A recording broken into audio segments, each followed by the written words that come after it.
कि जो गरीब बच्चे उस अपने घर के बगल में स्कूल पे पढ़ने जाते थे, किसी भी तरीके से जो है कि उनके गार्जियन उनको बहला-फुसला करके स्कूल तक पहुँचाते थे कि कम से कम कुछ पढ़ लें।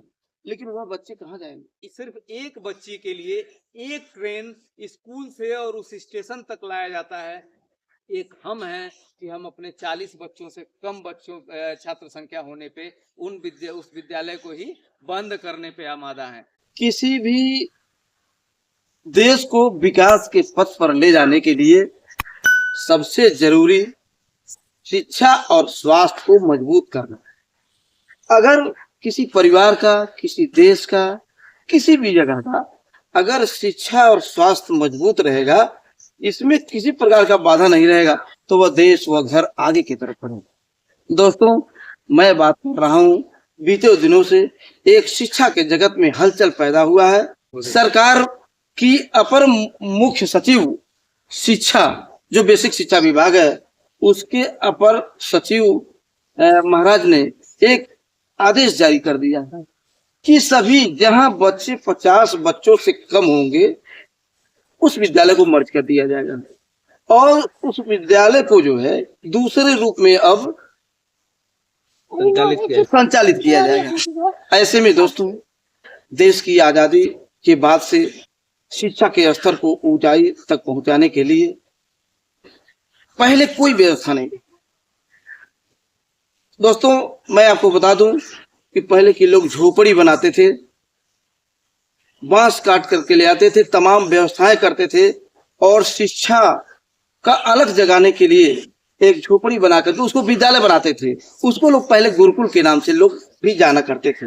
बाद में अब गुरुकुल का सेक्टर बदल गया, लेकिन इस तरीके से लोग बिना पैसे का, गांव के लोग जो पढ़े लिखे लोग होते हैं, होशियार लोग होते थे, वे लोग आते थे और बच्चों को धीरे धीरे पढ़ाते आगे की तरफ बढ़ाने का प्रयास किए। बाद में प्रौढ़ शिक्षा भी आया, सरकार की अलग अलग नीतियां भी आई। सर्व शिक्षा अभियान के तहत तमाम मूलभूत सुविधाओं को जोड़ा गया कि शिक्षा का स्तर ऊपर की तरफ उठ सके। लेकिन कारण क्या रहा? बच्चों सरकारी स्कूलों में बच्चों की संख्या गिरती गई और आज वही कारण है कि उस विद्यालय को मर्ज किया जा रहा है। लेकिन इसका जो है कि उपाय यह नहीं है कि उस विद्यालय को ही बंद कर दिया जाए।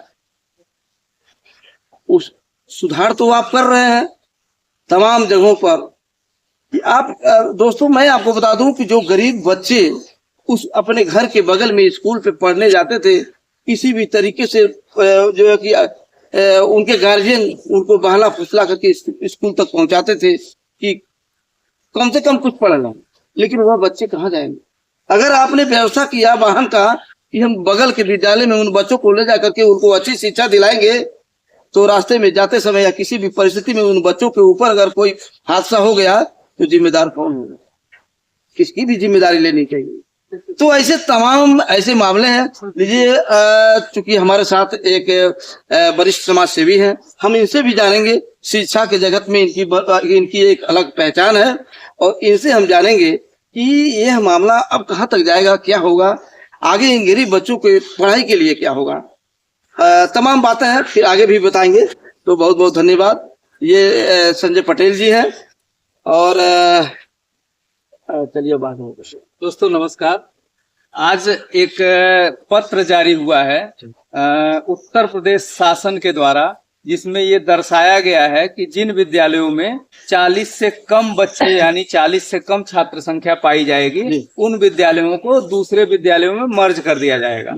ठीक है, ये व्यवस्था उनके ही लिहाज से सही है, लेकिन इसमें कुछ परेशानियां हैं। एक चीज और है कि उन बच्चों को प्राइवेट स्कूलों में पढ़ाने के लिए यही गवर्नमेंट कुछ फीस अदा करने की बात कर रही है। तो हमारा ये कहना है कि जिन बच्चों के लिए आप प्राइवेट स्कूलों में जाके फीस अदा कर रहे हैं, वो पैसा आप इन्हीं प्राइमरी स्कूल पे ही उन बच्चों पे क्यों नहीं खर्च कर देते? पहली चीज। दूसरी चीज, 2009 में पिछली सरकार ने शिक्षा का अधिकार अधिनियम के तहत एक अधिनियम लाया था, जिसके अनुसार ये शिक्षा की गारंटी दी गई थी बच्चों को, उन बच्चों को जो शिक्षा से विरत हो रहे थे। विद्यालय दूर होने के कारण वो शिक्षा ग्रहण नहीं कर पा रहे थे, या उनके माता पिता उन विद्यालयों पे अपने पालियों को भेज नहीं पा रहे थे।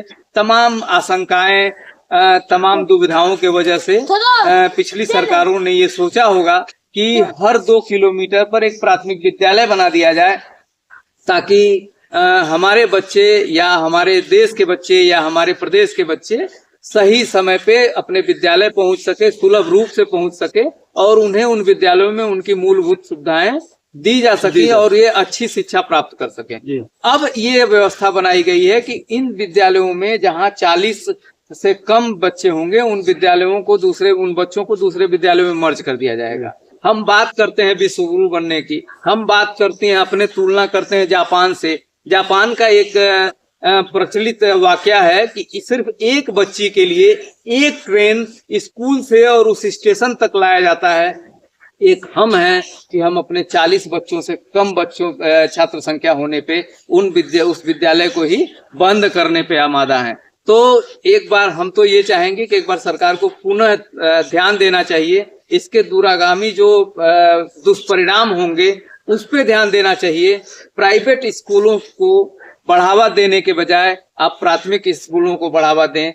बिहार में जब देखा जाए तो यहाँ वही प्राथमिक विद्यालय बुनियादी विद्यालय के नाम से जाना जाता है। उन विद्यालयों की भी स्थिति को सुधारे जाने की जरूरत है। यूपी में भी यही हाल होगा, और अगर यूपी में ये व्यवस्था सफल रही तो ये व्यवस्था बिहार में भी लागू किया जाएगा। कुल मिला के छात्रों के पढ़ाई पे एक प्रकार का संकट आएगा।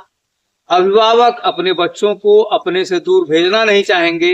रास्ते में होने वाले दुर्घटनाएं उन्हें आशंकित करती रहेंगी, लिहाजा इसके परिणाम जो है गलत होंगे। ये मेरा अपना मानना है। आगे क्या हो सकता है क्या नहीं, ये तो भविष्य तय करेगा।